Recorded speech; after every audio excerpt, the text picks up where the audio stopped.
Assalamualaikum warahmatullahi wabarakatuh. Perkenalkan, kami dari kelompok 4, yaitu kelompok jagoan mama, dengan saya sendiri, Muhammad Jasan Lutfi, dengan NIM 102022400246. Nama saya Lutfiah Nurul Aulia dengan NIM 102020224002400. Nama saya Ahmad Hafiz Maulana dengan NIM 10202224000224. Saya Rizky Firmananda dengan NIM 1020222400203. Saya Giofre Putra dengan NIM 10202224000215. Saya Setrik Satria Wibawa dengan NIM 10 20 22 40 01 89.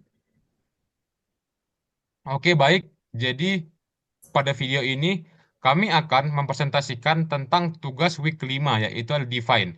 Jadi, kami akan mempresentasikan Mi Robot tentang Define. Yang sudah terdapat di layar yang sedang kita saksikan bersama, sudah terdapat ada 4 poin. Ada yang pertama, yang paling atas ini ada apa? Yang paling atas ada empathy map. Terus yang kedua ada desain persona. Yang ketiga ini ada user journey, cuman di bawah. Yang keempat, terus ada user journey dan yang terakhir di sini ada problem statement. Nah, baik. Saya akan mulai menjelaskan dari apa empathy map. Nah, saya akan mulai dengan dengan apa yang difikirkan dari uh, si narasumber. Baik, narasumber memikirkan yang pertama, bagaimana cara meningkatkan minat baca siswa. Yang kedua, bagaimana caranya mendapatkan lebih banyak buku yang sesuai untuk siswa. Yang ketiga, minat dan motif literasi siswa beragam. Bagaimana menyesuaikan metode yang tepat. Selanjutnya itu adalah yang dilakukan oleh si narasumber. Yaitu adalah narasumber menjalankan gerakan literasi siswa di sekolahnya. Yang kedua, narasumber menganalisis minat baca dan karakter siswa. Yang ketiga ialah narasumber menggunakan buku yang tersedia semaksimal mungkin. Nah, baik, narasumber katakan ialah minat literasi setiap anak berbeda-beda. Jadi kita harus mencari cara agar mereka tertarik. Yang kedua, saya ingin anak punya akses lebih luas ke buku yang mereka butuhkan dan inginkan. Nah, yang narasumber rasakan ialah semangat untuk meningkatkan literasi siswa. Yang kedua, bangga melihat siswa mulai tertarik membaca. Yang ketiga, yang terakhir, khawatir jika orang tua tidak peduli terhadap kebiasaan baca anak.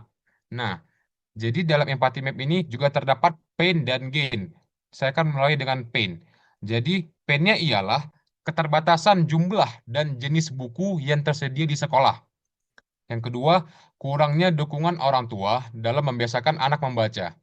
Yang ketiga, tidak semua siswa memiliki motivasi yang sama dalam membaca. Nah, gainnya ialah sekolah memiliki koleksi buku yang lebih beragam dan sesuai dengan kebutuhan dan keinginan siswa. Yang kedua, adanya dukungan dari komunitas dalam meningkatkan literasi siswa. Yang ketiga, siswa memiliki akses ke bacaan yang tidak hanya menarik, tetapi juga mendukung kurikulum pendidikan merdeka. Jadi, selanjutnya saya akan menjelaskan tentang desain persona. Di sini terdapat seperti graph ya, yang ada gains, ada pains, dan ada customer jobs. Jadi saya akan mulai dengan customer jobs. Jadi dikarenakan narasumber ialah seorang guru, jadi customer job ini berisi dengan si narasumber itu mengajarkan siswa pentingnya literasi dan membaca. Kedua, si narasumber menjalankan gerakan literasi siswa untuk meningkatkan minat dan baca. Nah, untuk pain-nya ialah kurangnya buku yang sesuai dengan minat siswa.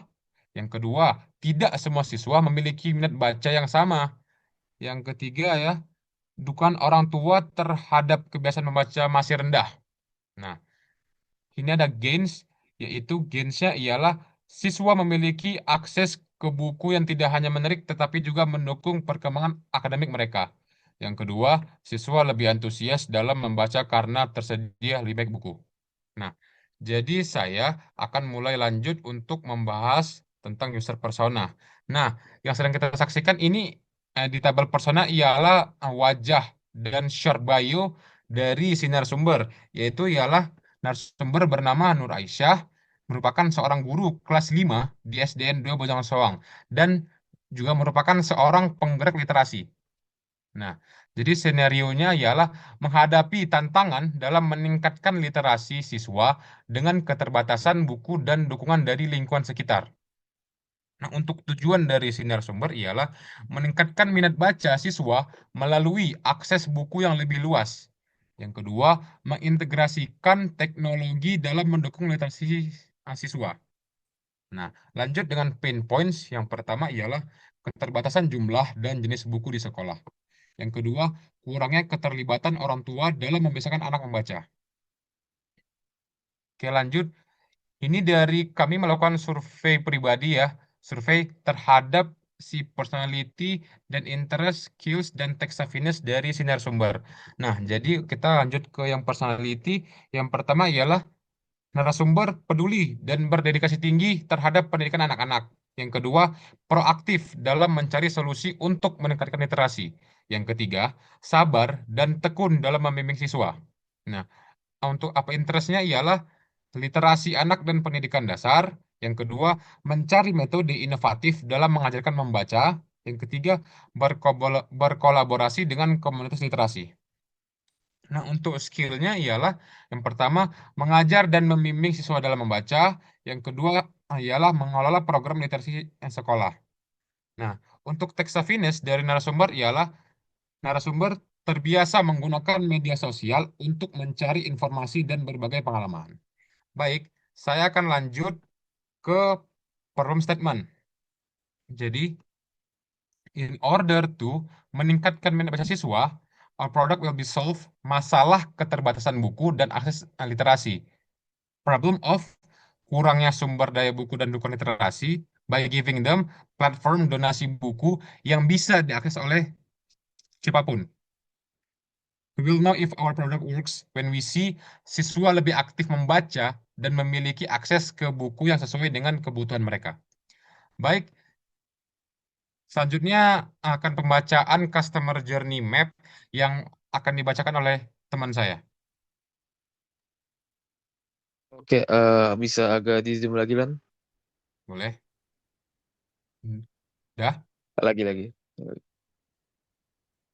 Oke, Oke, di sini ada consider dalam 1 minggu. Satu, kami mengidentifikasi masalah utama yaitu kurangnya minat literasi dalam masa sekolah. Dua, program literasi yang belum maksimal, kurangnya program pendampingan membaca yang berkelanjutan, keterbatasan pendanaan untuk membeli buku atau mengadakan program literasi, evaluasi dan monitoring yang kurang efektif untuk mengukur perkembangan literasi siswa. Oke, turun. Dari masalah-masalah ini penting untuk merancang solusi yang dapat meningkatkan akses, dukungan, serta memotivasi siswa dalam meningkatkan literasi mereka. Selanjutnya akan dijelaskan oleh teman saya.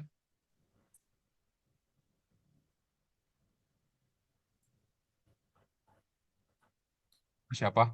Nah, udah. Selanjutnya kita masuk ke tahap explore selama 2 bulan. Pertama, sekolah mulai menyadari pentingnya meningkatkan literasi siswa, tetapi cara mengajak siswa untuk tidak bosan membaca serta keterbatasan buku merupakan tantangan bagi guru di sekolah. Lalu kedua, di sekolah mulai mempertimbangkan metode baru untuk meningkatkan keterlibatan siswa dalam membaca, seperti membaca bersama, diskusi melalui buku elektronik, atau menonton animasi video pembelajaran menggunakan proyektor. Ketiga, di sekolah mendapatkan informasi tentang platform donasi buku dan mulai mempertimbangkan apakah ini bisa menjadi solusi yang tepat. Lalu, bawahnya kami membutuhkan pendekatan baru untuk mengajarkan literasi agar siswa lebih tertarik untuk membaca di tengah keterbatasan buku di sekolah.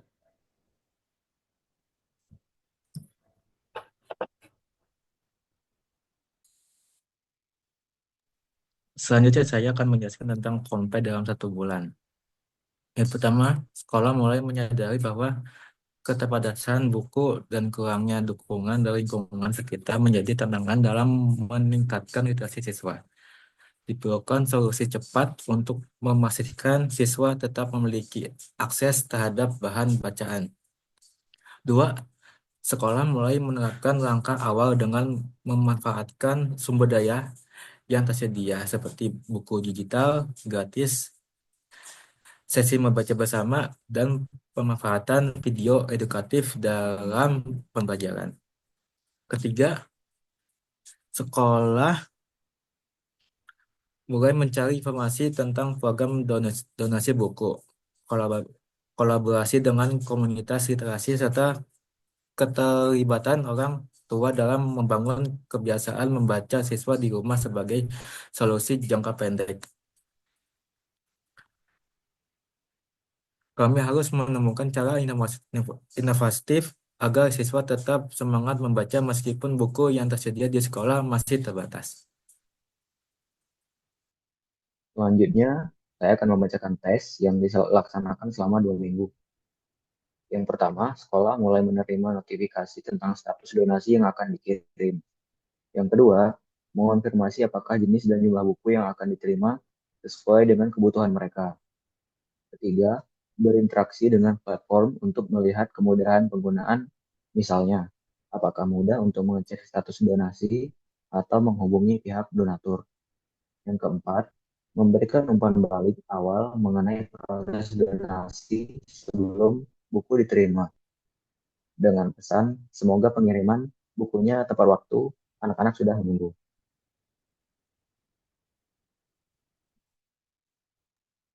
Dan yang terakhir ada negotiate selama 1 minggu. Yang pertama, menegosiasikan kebutuhan spesifik buku, jangkauan kerjasama, dan dukungan promosi untuk memastikan bahwa donasi buku telah sesuai dengan kebutuhan anak-anak. Yang kedua, membahas keberlanjutan program termasuk evaluasi dampak, seberapa banyak anak yang terbantu, kualitas buku yang diterima. Yang ketiga, ada memantau distribusi buku, pengukuran dampak, serta umpan balik dari penerima.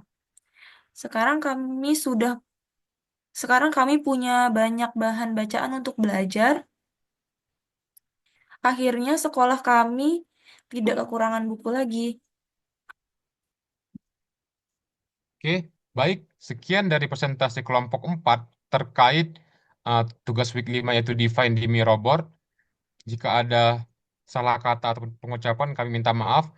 Wabillahi taufiq wal hidayah. Wassalamualaikum warahmatullahi wabarakatuh.